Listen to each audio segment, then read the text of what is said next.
Γεια σας παιδιά, καλώς ορίσατε στο Σουβλάκι Show με τον Κώστα. Έχουμε καινούριο βίντεο από Αμερική και θα κάνουμε review σε ένα αμερικάνικο diner φαγητό που λέγεται, είναι roast beef με πουρέ και gravy από πάνω, το αμερικάνικο gravy. Κάτσε να σας το δείξω κιόλας. Αυτό είναι το φαγητό εδώ. Είναι το κρέας, το roast beef και ο πουρές με το gravy από πάνω. Το roast beef πως το κάνουν, το ψήνουν και μετά το αφήνουν να κρυώσει και το περνάνε από το μηχάνημα για να γίνουν πολύ ψηλές φέτες. Κάτσε να πάρω μια να δείτε. Δείτε πως είναι. Πολύ ψηλές φέτες. Και από εκεί βάζουν το gravy από πάνω. Και συνοδεύεται ή με πουρέ, πατάς τηγανιτές με πιλάφ. Εγώ το πήρα με πουρέ και βάζω και gravy και πάνω στο πουρέ.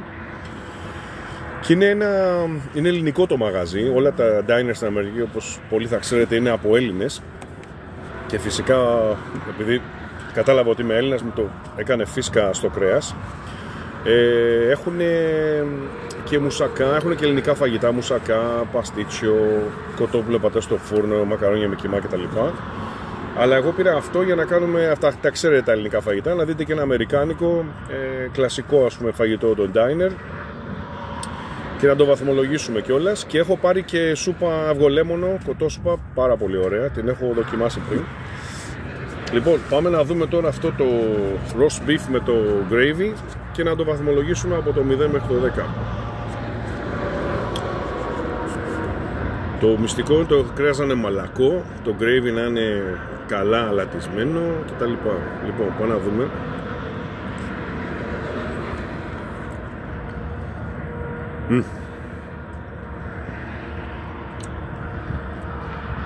Πω, είναι φοβερό παιδιά.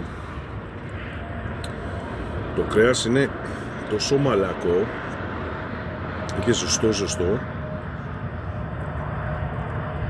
Γιατί όσο πιο ψηλές οι φέτες, τόσο και πιο μαλακό το κρέας είναι. Και είναι ήδη μαλακό από το ψήσιμο, έτσι κι αλλιώς.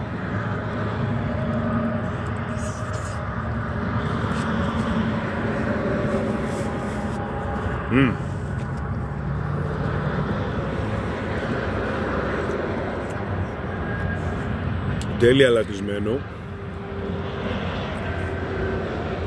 Πάμε άλλη μία. Πω, είναι λουκούμι, λιώνει στο στόμα. Από τα καλύτερα που έχω φάει, γιατί έχω πάει και σε άλλα που στη Νέα Υόρκη για παράδειγμα και ήταν σκληρό το κρέας, δεν είχε ψήθει καλά και ας το κόβανε ψηλές φέτες. Πρέπει να το ψήσεις καλά και να είναι και καλό το κρέας. Επειδή δεν το ψιλοκόψεις δεν πάει να πει θα είναι καλό. Πάμε και τον πουρέ τώρα. Να, ο πουρές είναι αυτός εδώ με το gravy από πάνω. Για να δούμε.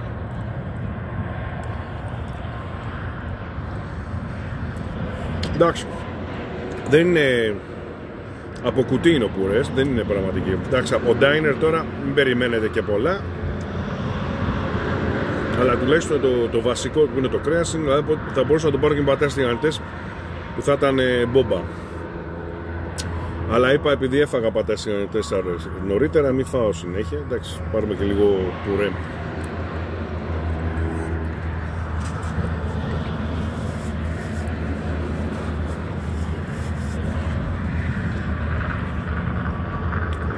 Μια όλο μαζί. Ο πουρές το χαλάει ποιοτικά, αλλά μόνο το κρέας είναι άνετα 8,6. Θα πήγαινε και στο 9 αν ήταν λίγο πιο, το gravy αν ήταν λίγο πιο πολλά μπαχαρικά, λίγο ακόμα, είναι λίγο πηχτό. Αλλά το κρέας λιώνει στο στόμα, αλλά είναι στα 8 άνετα. Αυτό θα ήταν καλύτερα με πατάτες τελικά, θα ξέρουμε την επόμενη, ή πιλάφι.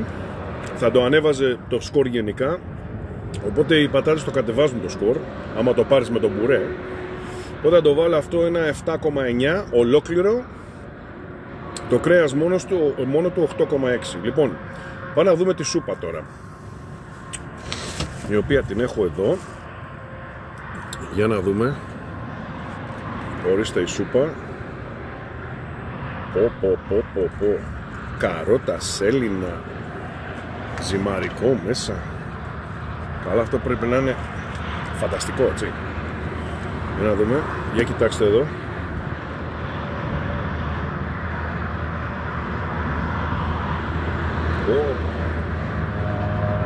Πάμε να δούμε, παιδιά. Ο ζεματάει, μην καούμε τώρα.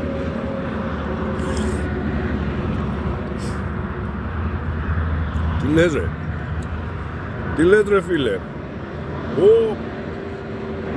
Τι λες τώρα. Παιδιά, είναι σαν να έκανε η γιαγιά στο σπίτι, έτσι. Σαν να το κάνει η μαμά, φανταστικό.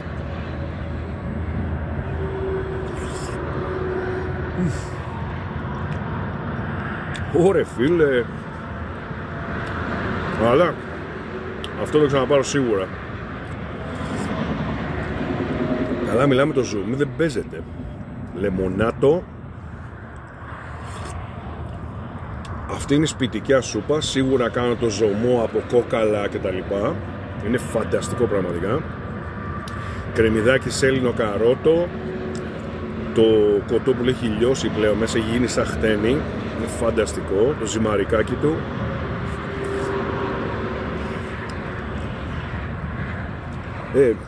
Φανταστικό.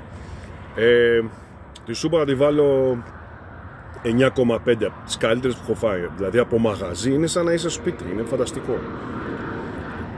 Η γεύση είναι απίστευτη. Τέλειο, παιδιά.